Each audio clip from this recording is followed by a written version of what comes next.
नमस्कार मित्रांनो, तर पुन्हा एकदा स्वागत आहे तुमचं आपल्या एका नवीन व्हिडिओमध्ये। तर मित्रांनो, आता लवकरच शिमगा उत्सव येणार आहे, होळी येणार आहे। तर आता हा व्हिडिओ तुम्ही पाहत असाल तर सर्व कोकणातील लोकांसाठी हा व्हिडिओ आहे, म्हणजे सिंधुदुर्गपासून रत्नागिरी रायगडच्या लोकांसाठी खास। तर मी म्हणेन ना, आता शिमगोत्सव येतोय, जे शहरांमध्ये राहत आहेत ना त्यांनी कोणीही गावाला येऊ नका, कोणीही गावाला येऊ नका, कारण तुम्ही म्हणजे तुमचं गाव विसरलेलं आहे। त्यामुळे तुम्ही मला होळी आणि शिमगा तुम्ही या होळीला गावाला येऊच नका। तर आता माझ्या बोलण्याचा राग आला असेल कदाचित, आणि यायला पाहिजे आहे ना, की हा कोण आम्हाला सांगणार की होळीला येऊ नका। तर मी म्हणेन की येऊच नका। तर या गावाला आहे काय तुमचं मित्रांनो? काय आहे तुमचं? घर? आणखी काय आहे? म्हातारे आई वडील? आणखी काय आहे? काय आहे तुमची जमीन? तर मित्रांनो, मला वाटतं हे ना आता कुठेतरी तुमच्या हातून जात आहे। तर मी पूर्ण डिटेलमध्ये बोलतो, आणि कदाचित तुम्हाला या गोष्टीचा मी आता बोलतोय की कोकणातील कोणीही गावाला येऊ नका। तर तुम्हाला वाटेल की हा कोण सांगणार, तर राग आलाच पाहिजे आणि यायला पाहिजे। माझा तर आला पाहिजे राग तुम्हाला, की तुम्हाला वाटलं पाहिजे की हा कोण आम्हाला सांगतोय की येऊ नका। तर मी का सांगतोय ते तुम्ही नक्की ऐका। तर म्हणजे सिंधुदुर्गापासून रायगड रत्नागिरीतील जे कोकणवासी आहेत, जे शहरांमध्ये राहत आहेत आता, तर त्यांच्यासाठी हा व्हिडिओ आहे।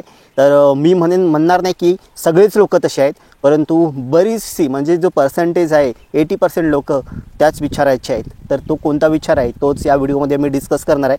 तर मित्रांनो, आता होळी उत्सव आता म्हणजे पुढच्याच महिन्यामध्ये मार्चमध्ये आता चालू होईल।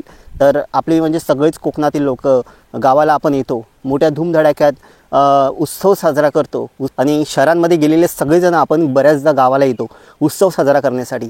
तर मित्रांनो, आपण उत्सव साजरा करतो आणि निघून जातो, आणि त्यानंतरला पुन्हा आपल्या शहरातील लाईफमध्ये बिझी होतो। परंतु मित्रांनो, त्याच वेळी आपण सुट्टीसाठी किंवा सण उत्सव साजरे करण्यासाठी फक्त गावाला येतो, मात्र आपलं गावाकडे अगदी दुर्लक्ष झालेलं आहे। गावाकडे काय चाललं आहे याकडे आपलं लक्षच नाही। आपण आपलं काम, जे शहरातील आपले जे काही जॉब आहे ते, आणि त्यानंतर फक्त सुट्टी एन्जॉय करण्यासाठी किंवा सण उत्सव साजरे करण्यासाठी फक्त तेवढ्यापुरते येतो, मजा करतो आणि पुन्हा जातो। तर कुठेतरी आपण याचा विचार केला पाहिजे की हे कोकणातील जे आपली परिस्थिती आहे ती कुठेतरी आता बिघडत चाललेली आहे। तर पहिला मुद्दा म्हणजे जे निसर्गाची हानी आहे, जसं की वेगवेगळ्या प्रकारे मायनिंग म्हणा। तर मित्रांनो, एखादी मायनिंग असेल, एखाद्या गावामध्ये मायनिंग होणार असेल, तर त्या गावातील त्यासाठी विरोध करणारी काही मोजकेच लोक असतात, जे गावाकडे असणारी किंवा काही मुंबईला असणारी मोजकेच लोक त्याला विरोध करतात। परंतु अख्खे दुसरं गावातील जे 80% लोक असतात ते आपापल्या कामामध्ये बिझी असतात, त्यांना काही देणंच घेणं नसतं की मला काय करायचं आहे, माझं काय नुकसान होणार आहे, असं आपण विचार करतो। आणि मित्रांनो, याचाच फायदा आहे हे लोक म्हणजे मायनिंग चालवणारे लोक घेत असतात। त्यांना माहिती आहे की याला विरोध होणार, किती होणार, पहिल्यांदा थोडासा होईल आहे ना, त्यानंतरला हे गप्प बसणार, अशा प्रकारे। तर हे कुठेतरी बदललं पाहिजे, आणि याचा फायदा आहे ते बरेचसे म्हणजे बाहेरचे लोक आता घेत आहेत। तुम्ही बघाल तर आपल्या मंडणगड, मी तुम्हाला आता या एरियाचं सांगतो, जो माझा एरिया मंडणगड तालुका आहे। तर रत्नागिरीमध्ये अशा बऱ्याच ठिकाणी मोठ्या प्रमाणामध्ये खाणी म्हणजे मायनिंग चालू आहेत, आणि एक प्रकारे हे लुटण्याचा प्रयत्न चालू आहे। लूट करून नेली जाते। मायनिंगचा माल आहे तो घेऊन ते लोक जातात, मात्र त्या गावाचा विकास आहे तो बिलकुल होत नाही। तर तो जे काही पैसे असतील ते गव्हर्नमेंटला जात असतील, परंतु त्या स्थानिक ज्या गावामध्ये मायनिंग आहे तर त्या गावचा विकास झाला पाहिजे, हो की नाही, तर ते होताना दिसत नाही। तर अशा प्रकारे एक प्रकारे हे लूट चालू आहे, आणि त्या विरोधात बोलण्यासाठी कोणीही नाही आहे। हे काही मोजके लोक त्याला विरोध करतात, परंतु ते काही मग त्याला जुमानलं जात नाही, आणि त्यामुळे मग असं होतं की कोण आहेत त्याला विरोध करणारे। तर हे कुठेतरी याचा विचार केला पाहिजे, जे की आपल्या म्हणजे सण उत्सव साजरे करण्यासाठी येणारे जे लोक फक्त गावाकडे आहेत, तर त्यांनी विचार केला पाहिजे की माझं काहीतरी देणं आहे की माझ्या गावासाठी, या निसर्गासाठी। मी आता ठीक आहे, मी शहरामध्ये राहतोय, परंतु माझं गाव, माझ्या गावाबाजूला निसर्ग आहे तो कुठेतरी शाबूत राहायला पाहिजे, ते कुठेतरी टिकला पाहिजे। नाहीतर त्याची हानी होत असेल तर मग काय, आणि ते फक्त पाहत बसू का आपण? तर मित्रांनो, हे आपण जर पाहतच बसलो ना तर मग कठीण होऊन जाईल। मग अक्षरशः याचा फायदा घेणारे लोक फायदा घेत राहतील, आणि मग याचा जो नुकसान आहे म्हणजे त्याचं ते झाल्याच्या नंतरला जे पाठीमागं जे काही राहील, तर त्याचं मग जे काय म्हणणार त्याचे परिणाम आहेत, तर ते परिणाम मात्र आपल्याला भोगावे लागणार आहेत. जे स्थानिक असतील तिथले त्यांना भोगावे लागणार आहेत. तर मायनिंग कंपनी असेल ती पैसे कमवून निघून जाईल, मात्र तिथे जे राहणारा जो ऱ्हास आहे, निसर्गाचा ऱ्हास आहे, तो कायमस्वरूपी होणार आहे. आणि त्याचे परिणाम आहेत, त्याचे नुकसान आहेत, ते त्या स्थानिक आजूबाजूची गावं आहेत तर त्यांना भोगावे लागणार आहेत. तर हे कुठेतरी थांबलं पाहिजे आहे. तर म्हणूनच मी म्हणतोय की तुम्ही जर आता शिमग्याला येणार असाल तर येऊ नका. काय आहे तुमचं? तुम्ही फक्त अशा प्रकारे जर उत्सव वगैरे फक्त सण साजरे करण्यासाठी येणार असाल, मजा मस्ती करून पुन्हा शहरांमध्ये जाणार असाल आणि इकडे काय होते त्याच्याकडे तुमचं लक्षच नसेल, तर मग काय फायदा आहे? नका येऊ ना तुम्ही ते पण साजरे करण्यासाठी. करा तिकडे शहरांमध्येच, मुंबईमध्येच.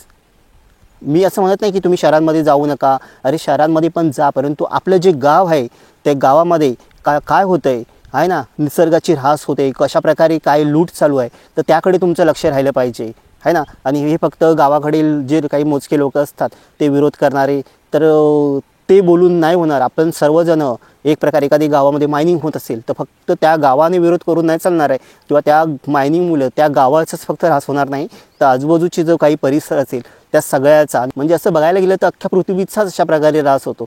तर हे कुठे थांबले पाहिजे. असं जर प्रत्येक ठिकाणी जर होत असेल तर मग काय होईल? ही पृथ्वी आहे ती अक्षरशः नष्ट होईल. तर मित्रांनो, आपण म्हणतो की कोकणचा कॅलिफोर्निया आहे ना, तुम्ही ऐकलं असेल पूर्वी कोकणचा कॅलिफोर्निया करू. तर मित्रांनो, कोकणचा कॅलिफोर्निया नाही, तर त्या कॅलिफोर्नियाला कोकणसारखं व्हावं लागेल. आता तुम्हाला माहिती असेल की काही दिवसापूर्वी कॅलिफोर्निया आणि लॉस एंजेलिस ही अमेरिकेतली मोठी शहरं आहेत आणि तिथल्या जंगलांना अक्षरशः आग लागली होती. आणि त्या आगीमध्ये कित्येक एकर जमीन आहे ना, अक्षरशः जंगलं म्हणजे खाक झाली. त्याचबरोबर घरं लोकांची त्यामध्ये जळून गेली. कित्येक माणसंसुद्धा त्यामध्ये मिळली. Last month, deadly wildfires in California destroyed thousands of homes, killed at least 29 people, and will likely cost hundreds of billions of dollars.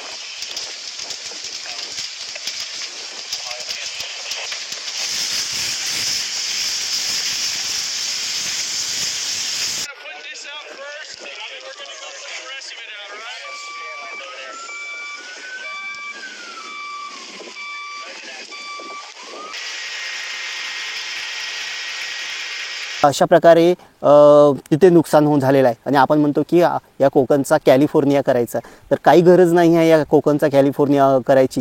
कॅलिफोर्नियावाले म्हणतील की आम्हाला आमचं शहर आहे, आमचं कॅलिफोर्निया कोकणासारखं करायचं आहे, आणि आपण चाललो आहे की आपला कोकण कॅलिफोर्निया करायला.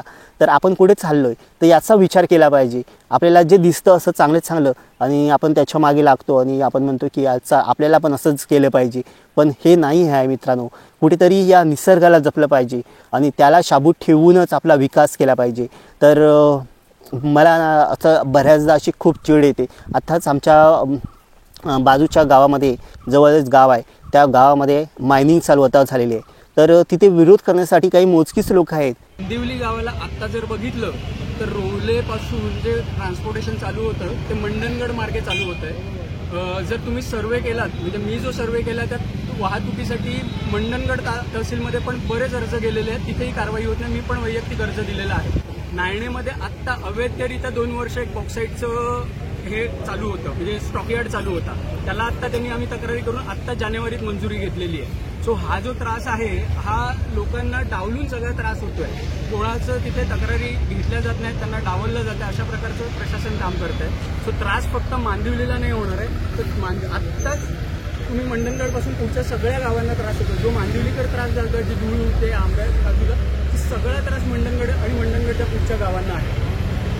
तर उत्खननाचा त्रास नेमका कुठल्या वाडीला होणार आहे किंवा कुठल्या गावाला होणार आहे? उत्खननाचा हे जे आहे हे सावंतवाडी, बाईतवाडी, आता बघितलं तर आंकोल गाव जे आहे तिथून फक्त 250 ते 300 मीटरवरती आहे.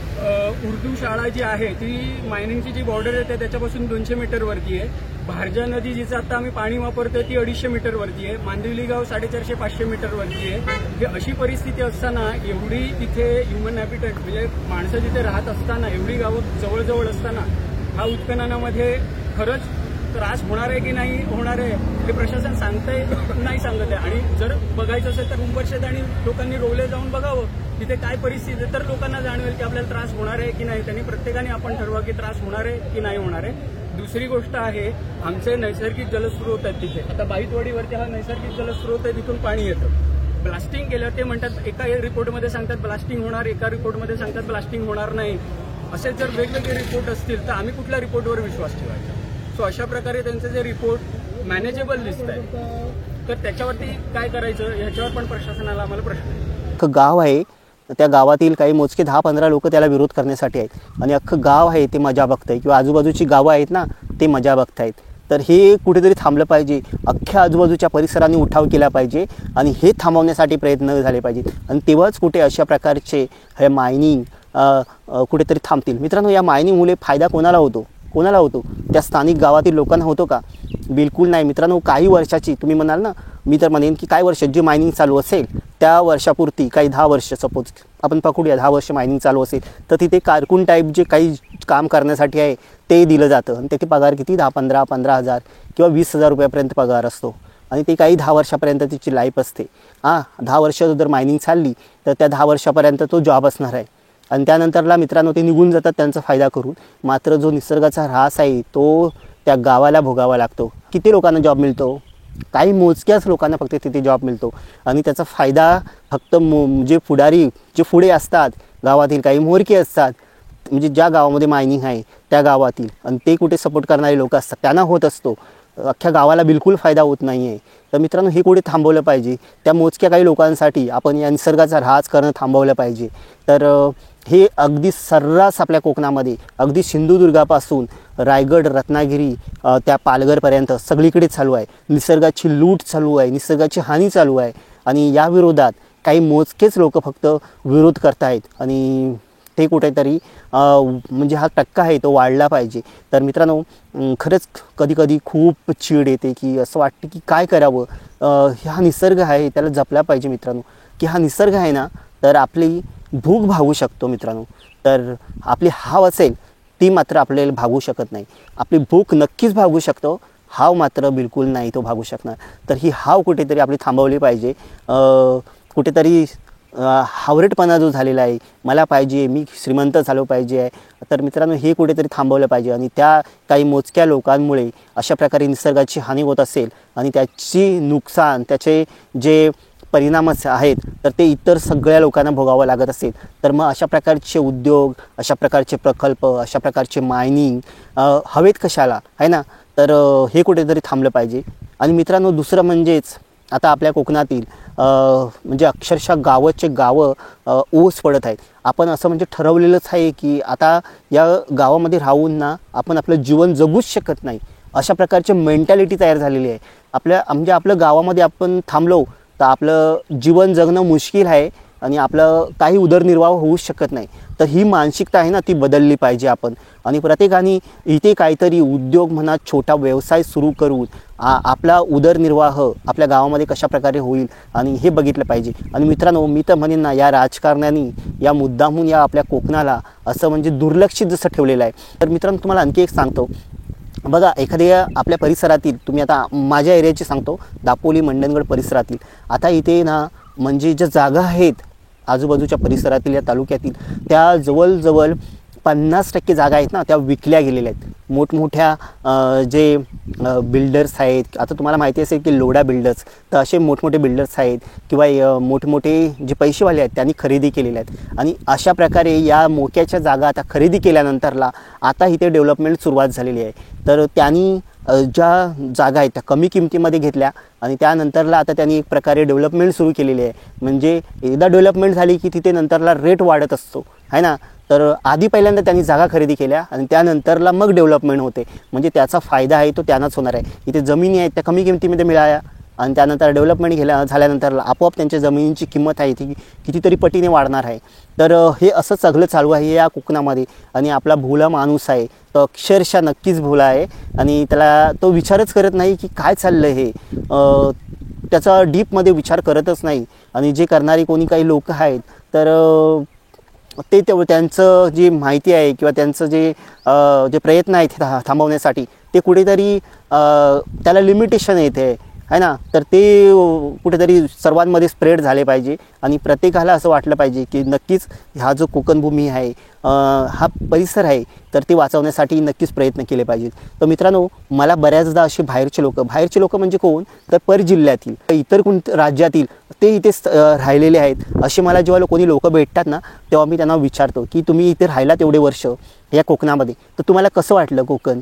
तर ते सांगतात ना, तेव्हा अगदी असं वाटतं की यार हे कधी समजेल आपल्या या कोकणातील लोकांना, का समजत नाही आहे. ते जेव्हा सांगतात की ते म्हणतात की मला जर पुन्हा जन्म जर मला मिळत असेल तर माझा जन्म आहे तो या कोकणामध्ये व्हावा. आणि मला पुढचं माझं एखाद्या जर जॉबसाठी असेल ना माणूस, तो म्हणतो की मला या ठिकाणी या कोकणामध्ये घर घेऊन राहायला आवडेल. आणि बरेचसे लोक ते इथे राहत आहेत सुद्धा, कारण एक प्रकारे हे स्वर्ग आहे. आणि हा स्वर्ग मित्रांनो या कोकणातील लोकांनाच समजलेला नाही आहे, आपल्या लोकांनाच समजलेला नाही. तर त्याचा डीपमध्ये विचार केला पाहिजे मित्रांनो. तर खरंच खूप वाईट वाटतं कधी. तर हे कुठे चेंज झाले पाहिजे. आणि म्हणूनच म्हणतोय की हे तुम्हाला कधी समजेल. आणि त्यामुळेच म्हणतोय की तुम्ही आता जो होळीचा सण हा येतोय ना, त्यामुळे तुम्ही गावाला येऊच नका. काय आहे ना, अशा प्रकारे जर तुम्ही निसर्गाची हानी होत असेल, असे काही विध्वंस होत असेल आणि ते तुम्ही पाहत असाल आणि फक्त सणाला मजा करून पुन्हा शहरांमध्ये जात असाल, तर कशाला येत आहे, नका येऊ, काही गरज नाही आहे येण्याची सुद्धा. तर बघा, विचार करा, थोडं तरी विचार करा आणि हे थांबवण्यासाठी नक्कीच प्रयत्न करा. ज्या गावामध्ये अशा प्रकारे काही होत असेल तर आजूबाजूच्या गावांनी त्याला सपोर्ट केला पाहिजे, त्या गावाला सपोर्ट केला पाहिजे आणि थांबवण्यासाठी प्रयत्न झाले पाहिजेत. तर बघा, यावरती विचार करा. तुम्हाला काय वाटतं ते तुम्ही या व्हिडिओच्या खाली सांगा. बघा, मी असं काही डीपमध्ये असं त्यावरती रिसर्च करून बोलण्याची मला तरी गरज वाटत नाही. काही स्टॅटिस्टिक तुमच्यासमोर दाखवावेत आणि ते तुम्हाला दाखवावेत आणि त्यायोगी तुम्हाला समजावं. मित्रांनो, ते दाखवण्याची आणि ते डीपमध्ये अभ्यास करण्याची सुद्धा गरज नाही. जे दिसतंय ना ते अगदी म्हणजे डोळ्यांनी दिसतंय, त्यासाठी वेगळं काही अभ्यास करण्याची गरज नाही. ते तुम्हाला सुद्धा दिसतंय, परंतु आपण सगळे आणले झालेले आहोत, दिसून सुद्धा आणल्यासारखे वागतोय. तर आपण कुठेतरी डोळे उघडले पाहिजेत आणि हे कुठेतरी थांबवलं पाहिजे. नाहीतर हे जर असंच चालू राहिलं ना, तर 10 वर्षामध्ये 10 वर्ष जास्तीत जास्त मी म्हणेन 10 वर्ष बस झाले. एवढे 10 वर्षामध्ये सगळं परिस्थिती हाताबाहेर गेलेली असेल आणि मग मात्र हे कोणी थांबवू शकणार नाही आहे, कोणीही नाही. तर हे कुठेतरी थांबवण्यासाठी आत्ताच जागरूक झालेले पाहिजे आणि जे कुठे थोडे छोटे मोठे प्रयत्न होत आहेत ते आपण हाणून पाडले पाहिजेत. आणि या निसर्गाचा, या कोकणाचा म्हणजे जो काही ऱ्हास होणार आहे ते थांबवलं पाहिजे. तर बघा, विचार करा, तुम्हाला काय वाटतं ते तुम्ही या व्हिडिओच्या खाली कमेंट करून नक्कीच सांगा.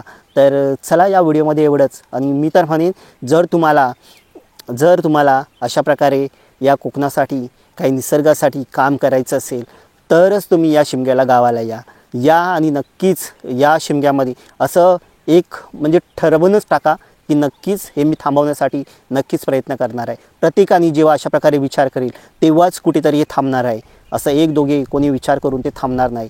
तर चला, सगळ्यांनी प्रयत्न करूया, निसर्गाचा ऱ्हास आपण थांबवण्याचा प्रयत्न करूया आणि हा निसर्ग कशा प्रकारे आपल्याला जपता येईल तर त्याचा विचार करून आपण हा निसर्ग जपूया, आहे ना. आणि निसर्गाला जपलं तर हा निसर्ग आपल्या सगळ्यांना जपणार आहे.